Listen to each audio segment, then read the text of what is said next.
ஒரு அடர்ந்த காட்டில் நிறைய பழம், செடி, கொடி வகைகள் இருந்தன. அக்காட்டில் வளரும் அனைத்து பழங்களும் வருடத்திற்கு ஒரு முறை தனது நண்பர்களை சந்திப்பதற்காக மாநாடு ஒன்றை ஏற்படுத்திக் கொள்வதை வழக்கமாக வைத்திருந்தன. அந்த வகையில் அனைத்து பழங்களும் சேர்ந்து அந்த ஆண்டின் கடைசியில் மாநாடு ஒன்றை ஏற்பாடு செய்தன.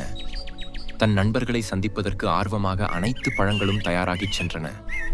பின் அக்கூட்டத்தில் தலைமையேற்று பேசிய வாழைப்பழம், உலகில் உள்ள பழங்களில் எந்த பழம் அதிக சுவையுடையது மற்றும் எது சிறப்புடையது என்ற கேள்வியை கேட்டவாறே தன் உரையை முடித்துக்கொண்டு அனைவரையும் மகிழ்ச்சியாக இருக்கும்படி கூறியது.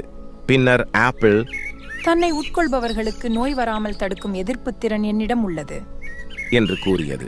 உடனே மாதுளம்பழம், தன்னை உட்கொள்பவர்களுக்கு தோல் புற்றுநோய் வளர்ச்சியை தடுக்கும் திறனும் குடற்புண் வருவதை தடுக்கும் சக்தியும் உள்ளது என தன்னைத்தானே பெருமைப்படுத்தி பேசியது. பின்னர் கொய்யாப்பழம், தன்னை சாப்பிடுபவர்களுக்கு முகத்திற்கு பொலிவையும் அழகையும் தருவேன் எனவும், மேலும் மிக எளிதில் மதுபோதை பழக்கத்தில் இருந்து விடுதலை பெற முடியும் என்றது. பிறகு அன்னாச்சி பழம், தன்னை உட்கொண்டால் ஜீரண சக்தியை நன்கு தூண்டக்கூடிய திறன் என்னிடமே உள்ளது. இவ்வாறு அனைத்து பழங்களும் தன்னைத்தானே உயர்த்தி பேசியது. ஆனால் திராட்சை பழம் மட்டும் எதுவும் பேசாமல் அமைதியாகவே இருந்தது. அனைத்து பழங்களும் திராட்சை பழத்தை வியப்பாக பார்த்து கொண்டிருந்தது.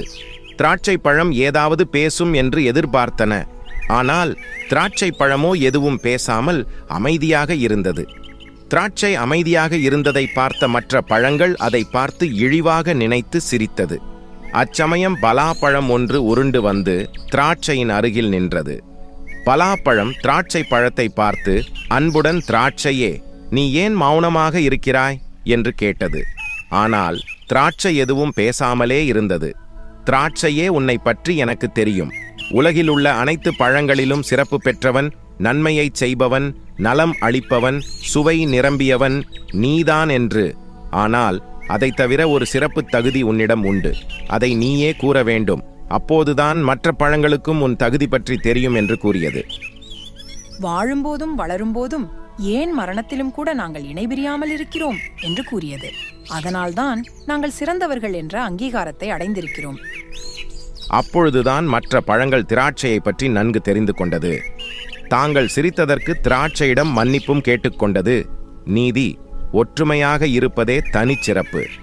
மற்றவர்களை காட்டிலும் நாம் தனிச்சிறப்புடன் இருக்க வேண்டுமானால் திராட்சையைப் போல் ஒன்றுபட்டு இருக்க வேண்டும்.